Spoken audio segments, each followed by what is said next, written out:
नमस्कार, मी मेघाराणी गुरुप्रसाद जाधव।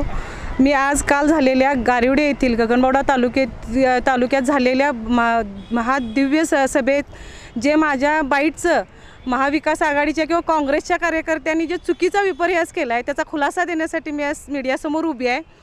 आज मला खरोखर खूप लाज वाटते या काँग्रेसच्या नेत्यांची, कारण त्यांच्याकडनं महिलांचा अपमान सतत होतच असतोय। महिलांना सतत टार्गेट करायचं, महिला कुठं तर पुढे जात असतील तर त्यांचा पाय पाठीमागे खेचायचा, हे सगळं होतच असते। पण मला स्वतःला आलेला अनुभव आहे, कारण मी काल जे माझ्या भाषणात बोललेलं आहे ते पूर्ण ज्यांनी कुणी हा कालचा विपर्यास करून छोटासा 12 सेकंदाचा व्हिडिओ ज्यांनी व्हायरल केला आहे त्यांना सगळ्यांना माझं चॅलेंज आहे की माझा पूर्ण व्हिडिओ व्हायरल करून दाखवा। तुम्ही पूर्ण व्हिडिओ व्हायरल करून दाखवा, मग मीडिया किंवा लोकांच्या प्रतिक्रिया काय येतात बघा। एवढासा क्लिप व्हायरल करून मी त्यामध्ये काय म्हटलेलं आहे की महिलांनी आतापर्यंत महिला सक्षम नव्हत्या, आता महायुतीच्या सरकारनं महिलांना असंख्य योजनांच्या माध्यमातून सक्षम करण्याचा प्रयत्न केला आहे आणि त्या सक्षम झालेल्या महिला आज निर्णय घेणार आहेत की मतदान कुणाला करायचं आहे। ह्या मी व्यवस्थित संदेश महिलांना देण्याचा प्रयत्न केला आहे। कार्यकर्त्यांनी माझ्यासारख्या सर्वसामान्य महिलेला खरोखर बदनाम करायचा प्रयत्न केला आहे। कालपासून माझी मानसिकता एवढी ह्या माणसांनी चुकीची केली आहे की जर का आमच्यासारख्या सामान्य महिलांचा जर का तुम्ही सन्मान राखू शकत नसाल तर तुम्ही इतर कुठल्याच महिलांचा सन्मान राखू शकत नाही। आणि माझा कालपासून झालेला अपमान, माझा बदला माझ्या ज्या भगिनी आहेत त्या 100% घेणार, कारण त्यांना माहिती आहे की आज माझा अपमान झाला तो सगळ्या महिला वर्गांचा अपमान झाला आहे। चुकीची व्हायरल क्लिप करून कालपासून मला मानसिक त्रास खूप देण्याचा प्रयत्न केला आहे। माझ्या कुटुंबात सुद्धा मला ह्या गोष्टीचा मानसिक त्रास खूप झाला आहे, सकाळपासून खूप त्रास झाला आहे। आणि अशा काँग्रेस सरकारचा मी निषेध करते, कारण जर का तुम्ही अशा चुकीच्या अर्धवट जर का माहिती देऊन जर का लोकांची चूकभूल करायला लागला तर तुमचा विजय होणार नाही। सत्य माणसांच्या पुढे आणायचा प्रयत्न करा, कारण मला खरोखर एवढं कालपासून एवढं मला माझ्या घरच्यांना सुद्धा का माझ्यासारख्या सर्वसामान्य महिलेवर जर का अशी माणसं अन्याय करत असतील तर इतर महिलांचं काय येतंय, हे चुकीचं आहे पूर्ण। आणि अशा काँग्रेस सरकारचा मी निषेध करते। तुम्हाला लढायचं असलं तर सत्य बोलून लढा। अशा माझ्यासारख्या सर्वसामान्य महिलेची बारीक सारीक क्लिप कुठं तर व्हायरल करून घेऊन तुमचा विजय होणार नाही आहे। विजय करायचं झालं तर सत्यानं लढायला पाहिजे।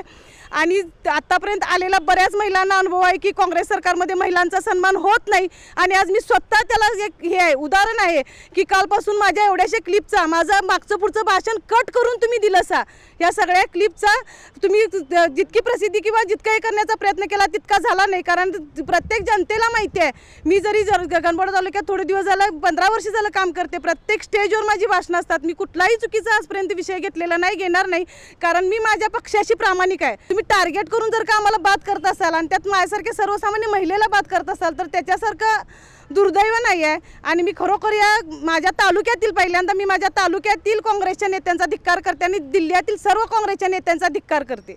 आज जर का माझ्यासारख्या सर्वसामान्य महिलेच्या भाषणाचा उपयोग जर का तुम्ही ह्याच्यासाठी राजकारणासाठी किंवा तुमच्या ह्याच्यात मतदानासाठी करत असाल तर त्याच्यासारखं दुर्दैव नाही आहे।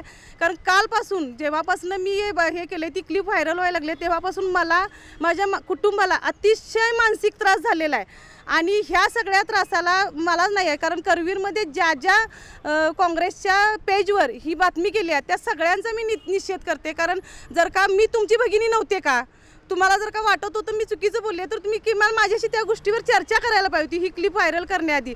पण जर का तुम्ही जाणून बुजूनच महिलांना टार्गेट करून जर का ही क्लिप व्हायरल करत असाल आणि माझी बदनामी करत असाल तर ह्यात फक्त माझी एकटीची बदनामी नाही आहे, करवीर तालुक्यातल्या तमाम माता भगिनींची बदनामी आहे। आणि ह्या सगळ्यामध्ये करवीर तालुक्यातील सगळ्या तमाम माता भगिनी ज्या आहेत त्या आज माझ्यावर झालेल्या आरोपांचा तुम्हाला उत्तर 100% 20 तारखेला देतील।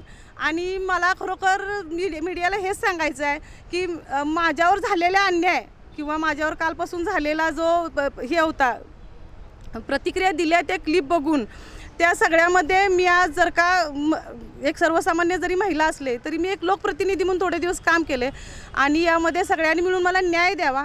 कारण माझ्या कुटुंबाला गेले 2 दिवस, कारण आम्ही सर्वसामान्य कुटुंबातील माणसं आहे, कुटुंबाला माणसांनी इतका त्रास दिला आहे की माझी मानसिकता अक्षरशः नको हे सगळं सोडून द्यावं असं वाटत होतं।